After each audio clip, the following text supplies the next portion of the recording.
muddled in a whole lot of complexity because with Hamas, what they did was really horrific. It was not good. But on the same scale, what Israel has done in the aftermath is equally or even more horrific.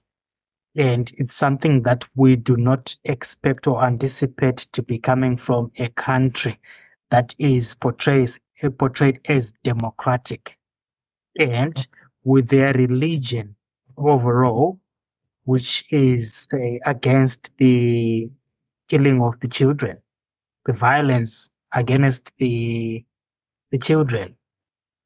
So at the end of the day, the complexity is you find that when Palestinians are being attacked, the big, conglomerates, big companies, big politicians, they are all vying for or supporting Israel, who is the perpetrator of the violence towards the Palestinians for over 50 years.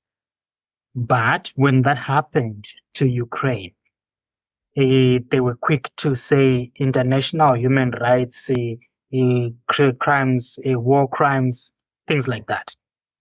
But when Israel is doing it, they put a blind eye to the international criminal law.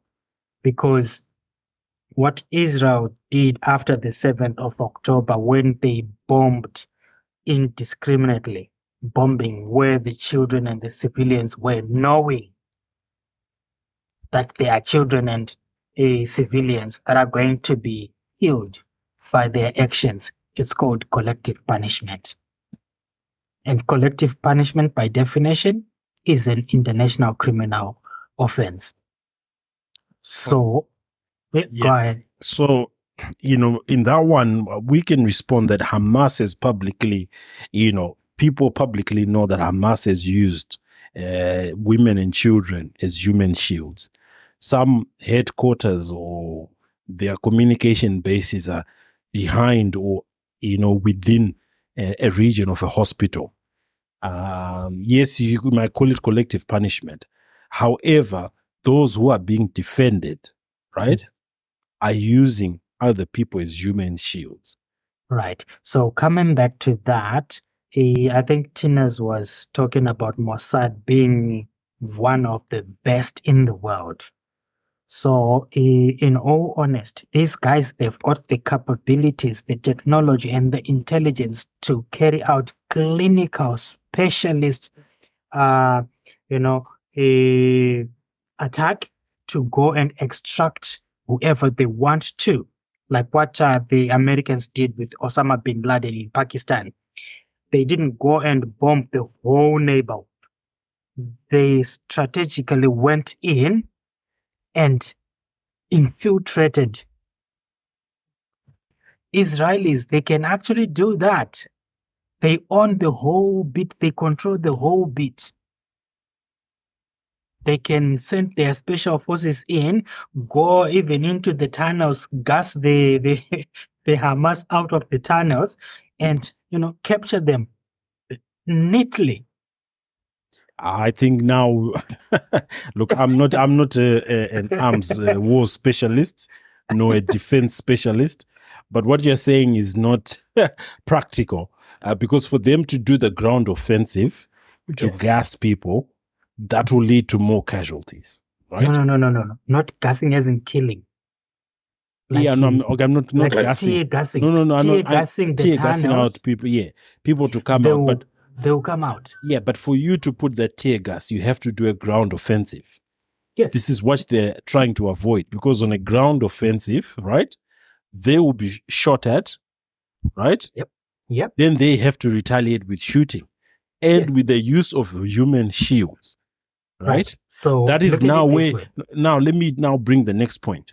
The critical question is, if Hamas is jointly supported, right, why has Egypt closed its borders? Egypt should have allowed citizens to go in because citizens were told to evacuate. And the closest way for them to evacuate from the region where they are is to go into Egypt. No, If no, you no, look no. at That's the not the map. closest way. The closest place for them to evacuate to is going into Israel. And the next closest is what? Egypt. The next closest is Egypt, and so you find that Egypt is for the Palestinians. You know why?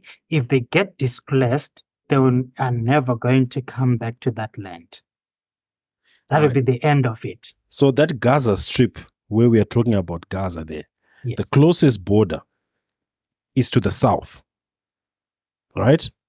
Obviously, they get into Egypt. So Gaza and Israel, they are bordered. They are bordered. Yes, they are bordered. But what I'm saying is that obviously, what they cannot run into Israel, because Israel will be hesitant to let some of the people in, because they will say, we are, destitute. We want to evacuate, right? I'm just thinking. They won't let them in, brother. Layman terms. They'll never let them in. So the other people who have to let them in, the civilians, are the Egyptians. But the Egyptians are scared as well because they don't want to let elements which will resurrect the Muslim Brotherhood. That is another angle, but on a more honest note, do you think if the Palestinians relocate to Egypt, do you think they're going to come back into the Gaza Strip or the Gaza Strip too? Because Israel is creeping in, settling their people slowly into the Gaza, area, into the Gaza Strip, because like what Tina was saying about Tina's, you were talking about why don't they define what who owns what and who owns what. That has been done by the United Nations when they officially gave the Israeli state what it is now. But now it's been done since 1947. It's been done 5 times, and all times Palestine has rejected, because obviously it was their land to begin with. So for them, they don't see. Yes, but now they've been like that for over 50 years, right? But now Israel is like a cancer now. They're going slowly into the territories of Palestinians, and violently. We might talk about Hamas, but it's not about Hamas. One analyst was talking about West Bank. There's no Hamas in West Bank. And in the last few months, there have been casualties of Palestinians being killed by the Israeli elements. Yeah, there's no Hamas. So the example that I gave the other day when I was talking to a colleague was, if we had to take any African country, say Zimbabwe, for what happened when white people came and settled and tried to make Zimbabwe their home, tried to give each other pieces of land and things like that. What happened? Zimbabwe, they fought back. There were 2 wars that were fought significantly, and the second war led to independence, in quotes, of the piece of land called Zimbabwe, which had been named Rhodesia. So the exact same thing is happening to a country called Palestine, where a people have continually come, because it is said that any Israeli who resides anywhere in the world, if they just happen to come today and say, I'm going back to Israel, they are given a piece of land. Where are they taking that piece of land from? They don't have land.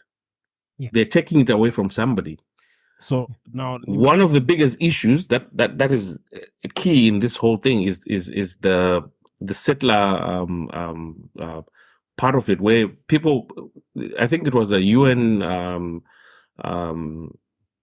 charter that said no one should live in that area. It is contested land. No one should live in that area until such a time when they've agreed. But Israelis keep living there. More families keep going there and setting up.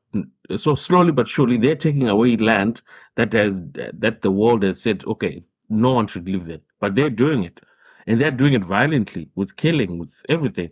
One of the words that was used to describe what's happening to Palestine is